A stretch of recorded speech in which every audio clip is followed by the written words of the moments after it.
Hello बच्चों, मैं आपका अपने चैनल पर एक बार फिर से स्वागत करता हूं। इस वीडियो के साथ मैं क्लास 10th की मैथ शुरू करने जा रहा हूं। शुरू करने से पहले मैं आप लोगों को बता देना चाहता हूं कि इस चैनल पर क्लास 9th, 10th, 11th और 12th की पूरी मैथ्स कवर कराई जाएगी और उसके साथ ही साथ 9th, 10th की साइंस और 11th, 12th की फ़िज़िक्स भी कवर कराई जाएगी। तो अगर आप लोग सपोर्ट करेंगे तो बाकी क्लासेस के वीडियोस भी मैं जल्दी से जल्दी अपलोड करने की कोशिश करूंगा। तो चलिए 10th की मैथ शुरू करते हैं। 10th की मैथ्स का जो पहला चैप्टर है वह है रियल नंबर्स, मतलब वास्तविक संख्याएं। वास्तविक संख्याओं के बारे में आपने क्लास 9th में भी पढ़ा है। क्या होती हैं वास्तविक संख्याएं? तो परिमेय संख्याएं और अपरिमेय संख्याओं के समूह को हम लोग वास्तविक संख्याएँ कहते हैं। इंग्लिश में कहें तो रेशनल और इरेशनल नंबर्स के ग्रुप को रियल नंबर्स का ग्रुप कहते हैं। मैं हिंदी और इंग्लिश दोनों ही लैंग्वेज का यूज करूंगा, जिससे इंग्लिश और हिंदी मीडियम दोनों ही मीडियम के बच्चों को इसका बेनिफिट मिल सके। हाँ, तो रियल नंबर्स की बात हो रही थी। रियल नंबर्स से पहले भी हम लोगों ने बहुत सारे नंबर्स पढ़े हैं, जैसे natural numbers, whole numbers, integers, rational numbers, irrational numbers. तो इन सभी नंबर्स को हम लोग पढ़ चुके हैं। अच्छा, क्यों इन नंबर्स को डिवाइड किया गया अलग अलग ग्रुप्स में? तो वो इसके यूज के आधार पर और पढ़ने में आसानी रहे, इसलिए इन नंबर्स को अलग अलग ग्रुप में डिवाइड कर दिया गया। ये सभी नंबर्स हम लोग किस नंबर सिस्टम के अंतर्गत पढ़ते हैं? तो डेसिमल नंबर सिस्टम के अंतर्गत पढ़ते हैं। डेसिमल नंबर सिस्टम जिसमें 10 डिजिट्स का यूज होता है। कौन कौन से डिजिट होते हैं वो? Decimal number system, decimal number system, इसमें कौन कौन सी डिजिट्स होती हैं? 0, 1, 2, 3, 4, 5, 6, 7, 8, 9। तो ये जो 10 डिजिट्स हैं, इन्हीं डिजिट्स को हम लोग डेसिमल नंबर सिस्टम में पढ़ते हैं। बाकी के सभी नंबर्स इन्हीं को मिला करके बनाए जाते हैं। क्या डेसिमल नंबर सिस्टम ही होता है अकेले? नहीं, और भी नंबर सिस्टम होते हैं, उनका इस्तेमाल अलग अलग जगहों पर होता है। लेकिन हम लोग जितनी भी मैथ्स पढ़ेंगे उसमें हमें डेसिमल नंबर सिस्टम ही पढ़ना है। बाकी के नंबर सिस्टम्स को अगर आप जानना चाहें तो मैं जल्दी से कुछ 2-4 बता देता हूँ। होने को तो बहुत सारे होते हैं। जैसे एक नंबर सिस्टम होता है binary number system, binary number system. तो बाइनरी नंबर सिस्टम में 0 और 1 का इस्तेमाल होता है। ये कहाँ पर इस्तेमाल होता है? इस नंबर सिस्टम का कहाँ पर यूज होता है? तो इसका यूज कंप्यूटर्स में होता है। जितनी भी ऑटोमेटिक मशीनें हैं जिसमें कंप्यूटर्स लगाए जाते हैं, वहाँ हर एक डिवाइस में बाइनरी नंबर सिस्टम का यूज होता है। और भी नंबर सिस्टम होते हैं, जैसे ऑक्टल नंबर सिस्टम होता है। इसमें 0, 1, 2, 3, 4, 5, 6, 7 इन 8 डिजिट्स का यूज होता है। उसके बाद हेक्साडेसिमल नंबर सिस्टम होता है। हेक्साडेसिमल नंबर सिस्टम, इसमें 16 डिजिट्स का यूज होता है। कौन कौन सी होती हैं वो अंक? 0, 1, 2, 3, 4, 5, 6, 7, 8, 9 और इसके अलावा A, B, C, D, E, F। तो इन नंबर सिस्टम्स का अलग अलग जगह पर यूज होता है। लेकिन हमें जो अपनी मैथ्स में पढ़ना है वो किसे पढ़ना है? डेसिमल नंबर सिस्टम में। और डेसिमल नंबर सिस्टम में आप लोग पहले भी पढ़ चुके हैं कि इसके नंबर्स को अलग अलग ग्रुप्स में डिवाइड कर दिया गया है। जो पहला कलेक्शन होता है नंबर्स का वो कौन सा होता है? नेचुरल नंबर्स का कलेक्शन होता है। नेचुरल नंबर्स क्या होते हैं? तो काउंटिंग नंबर्स मतलब जिनका यूज हम काउंटिंग में करते हैं। नेचुरल नंबर्स को हिंदी में प्राकृत संख्याएं बोलते हैं, नेचुरल नंबर्स। और ये कहाँ से शुरू होती हैं? 1 से शुरू होती है। 1, 2, 3, 4 एंड सो ऑन, क्योंकि काउंटिंग भी 1 से ही शुरू होती है।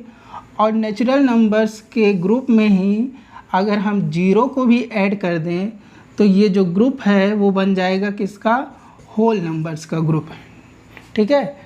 अब होल नंबर्स के ग्रुप में अगर हम निगेटिव नंबर्स को भी ऐड कर दें, जैसे -1, -2, -3 एंड सो ऑन, इनको भी इसके साथ ऐड कर दें, तब जो ग्रुप बनेगा वो हो जाएगा इंटीजर्स।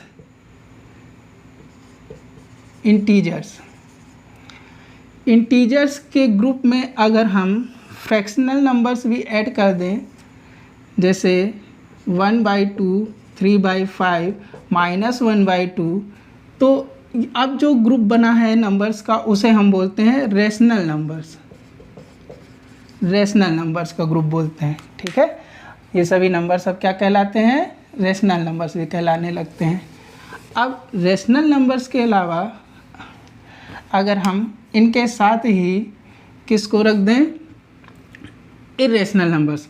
इरेशनल नंबर्स जैसे √2, √3, √5, पाई, ये सभी नंबर्स भी इनके साथ आ जाए। अब जो ग्रुप बनेगा वो क्या कहलाएगा? रियल नंबर्स का ग्रुप कहलाएगा, रियल नंबर्स, ठीक है। तो इस तरह से ये सभी नंबर्स जितने भी अभी तक हम लोगों ने पढ़े वो सभी नंबर्स क्या कहलाएंगे? रियल नंबर्स कहलाएंगे। अब रियल नंबर्स के अंदर जो हमें 10th में पहला टॉपिक दिया गया है वो है यूक्लिड डिवीज़न लेमा। तो चलिए यूक्लिड डिवीज़न लेमा को समझ लेते हैं।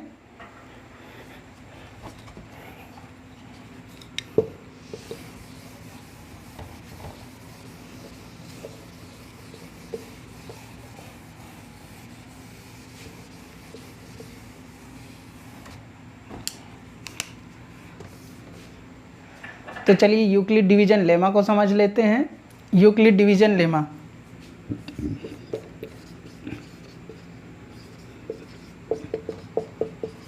यूक्लिड डिवीज़न लेमा, हिंदी में इसे बोलते हैं यूक्लिड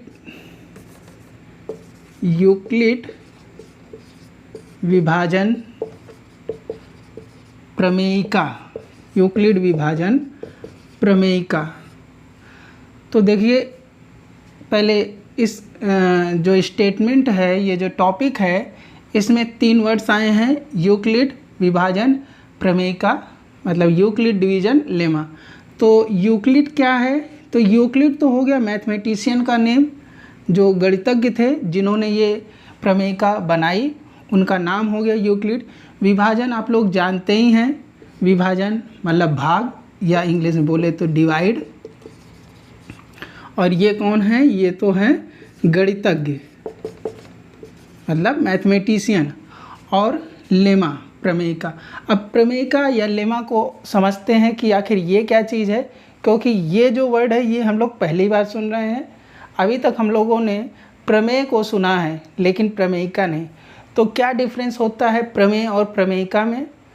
तो जैसे आपने एक थ्योरम पढ़ी है जो कि बहुत ही फेमस थ्योरम है, मतलब प्रमेय है, वो है पाइथागोरस प्रमेय। तो हम जो पाइथागोरस की वो जो स्टेटमेंट है समकोण त्रिभुज के को लेकर के जो उन्होंने अपनी स्टेटमेंट दी है, जिसे हम पाइथागोरस प्रमेय कहते हैं, कि कण का स्क्वायर बराबर होता है लंब के स्क्वायर प्लस आधार के स्क्वायर के। मतलब जो हाइपोटेनियस का स्क्वायर होता है वो इक्वल होता है परपेंडिकुलर के स्क्वायर के प्लस बेस के स्क्वायर के। तो इस जो स्टेटमेंट को हम लोग थ्योरम ही क्यों बोलते हैं?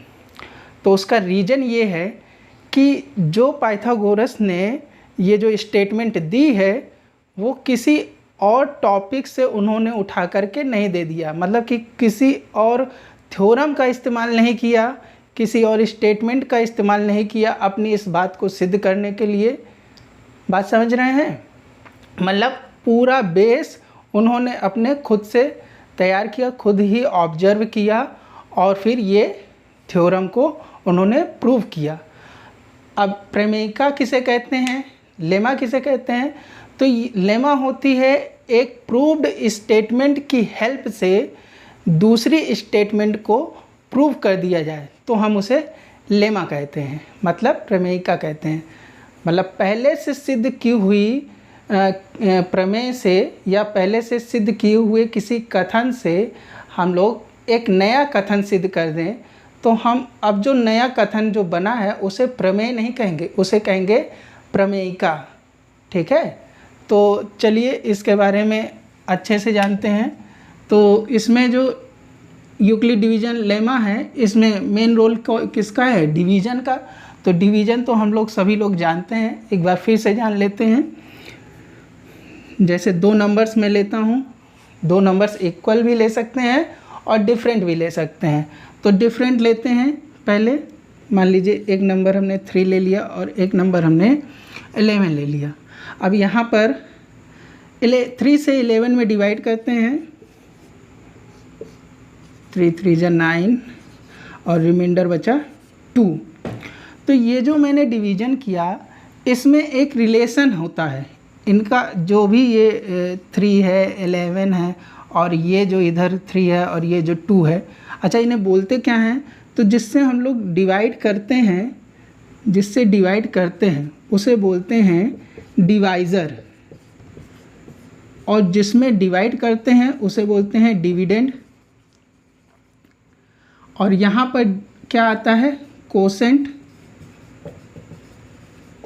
और उसके बाद जो रिमाइंडर बचता है, मतलब जो यहाँ बचता है उसे बोलते हैं रिमाइंडर। ठीक है, हिंदी में बोलें तो ये हो गया भाज्य, सॉरी ये हो गया भाजक, ये हो गया भाज्य, ये हो गया भागफल और ये हो गया शेषफल। तो ये डिवाइजर, डिविडेंड, कोसेंट और रिमाइंडर के बीच में एक रिलेशन होता है। वो रिलेशन आप लोग पहले भी पढ़ चुके हैं। क्या रिलेशन होता है? अगर मैं लिखूँ, इस डिवीज़न को लिखूँ उस रिलेशन के अंतर्गत, तो हम यहाँ पर 11 को लिख सकते हैं कि 11 इज इक्वल टू 3 इंटू ये वाला 3 और प्लस में ये जो रिमाइंडर आया है। तो देखिए सॉल्व करके क्या 11 के बराबर आ रहा है? 3 3 जा 9 और 9 और 2 को ऐड करेंगे तो 11 आ जाएगा। हाँ, आ रहा है, मतलब ये रिलेशन बिल्कुल सही है और इस रिलेशन को आप लोग पहले भी पढ़ चुके हैं। अब जो यूक्लिड साहब थे, इन्होंने इस स्टेटमेंट को ऑब्जर्व किया, मतलब इस डिवीज़न की हेल्प से उन्होंने क्या किया? इस स्टेटमेंट को ऑब्जर्व किया और उन्होंने कहा कि किसी भी दो इंटीजर्स को, मतलब किसी भी दो पूर्णांक संख्याओं को, पूर्णांक मतलब नेगेटिव भी हो सकती है और पॉजिटिव भी हो सकती है। तो उन्होंने कहा कि अगर दो पूर्णांक संख्याएं हैं तो उनके बीच में ऐसा रिलेशन हो सकता है।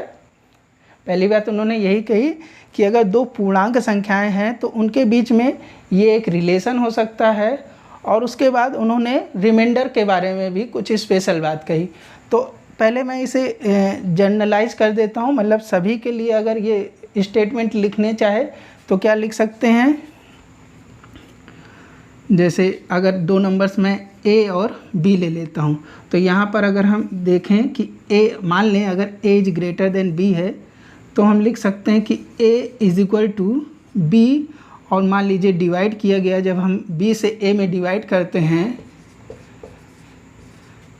B से मान लीजिए हमने A में डिवाइड किया तो वो Q टाइम्स डिवाइड हो गया और यहाँ पर कुछ आएगा। ठीक है, और उसके बाद जो भी होगा सब्ट्रैक्ट होने के बाद यहाँ पर जो भी आएगा उसे हमने आर नेम दे दिया, मतलब रिमाइंडर हो गया। तो इस स्टेटमेंट को हम लिख सकते हैं A is equal to B Q plus R. इसकी हेल्प से हम ये इसे जनरल फॉर्म में लिख सकते हैं, A is equal to B Q plus R. ठीक है, तो ये सभी इंटीजर्स के लिए हो गया। लेकिन जो आपके कोर्स में है वो केवल पॉजिटिव इंटीजर्स के लिए दिया है, इसलिए मैंने भी केवल पॉजिटिव इंटीजर से भी ही लिए हैं, नेगेटिव नहीं लिए हैं।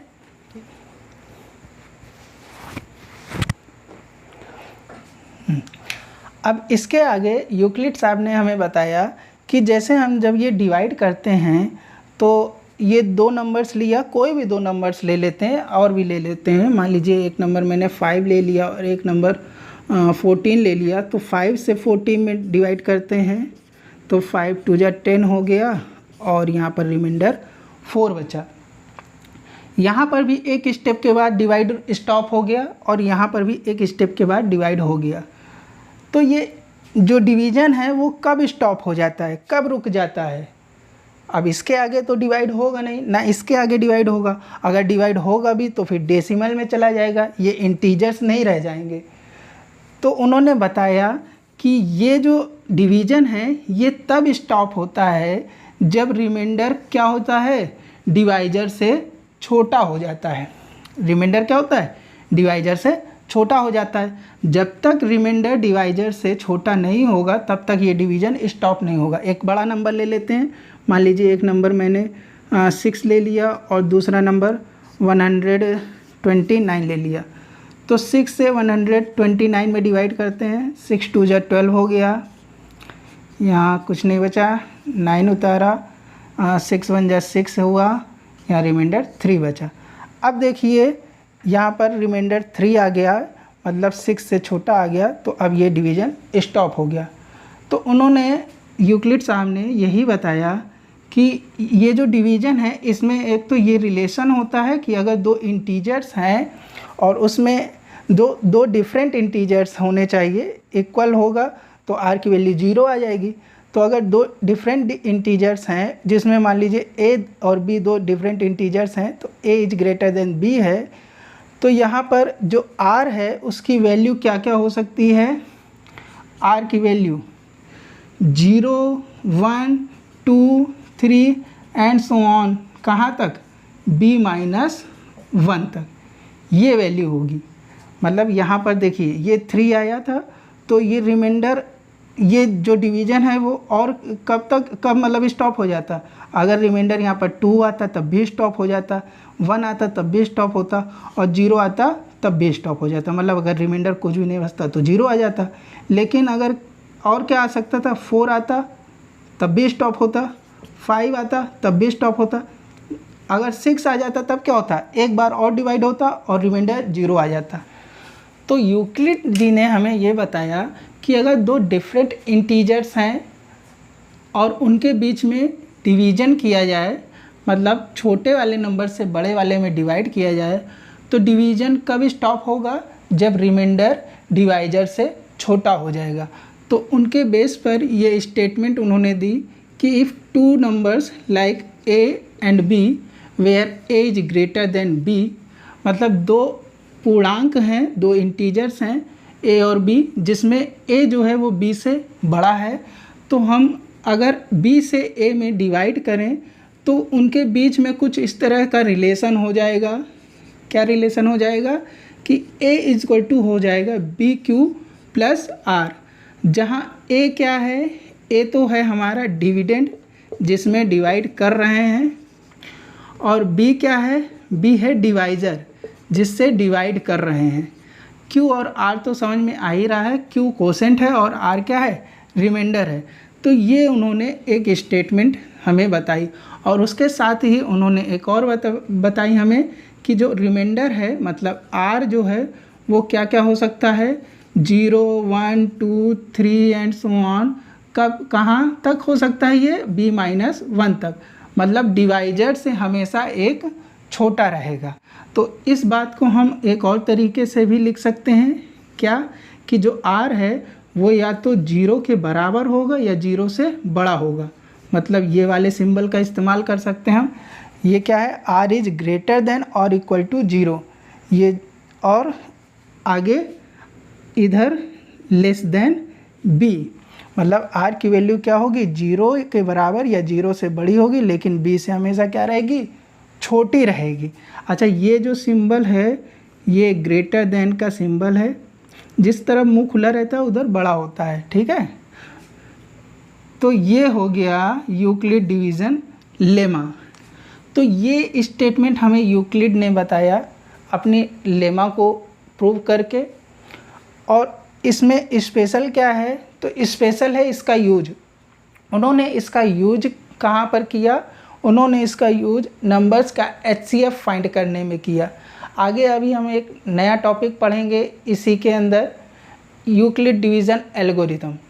तो उस एल्गोरिथम के अंदर हम लोग देखेंगे कि नंबर्स का HCF कैसे फाइंड किया जाता है, आज मैंने इस यूक्लिड डिवीज़न लेमा को, यूक्लिड विभाजन प्रमेयिका को इतना डीपली एक्सप्लेन किया, तो इसी तरह से मैं बाकी के टॉपिक्स को भी एक्सप्लेन करूँगा।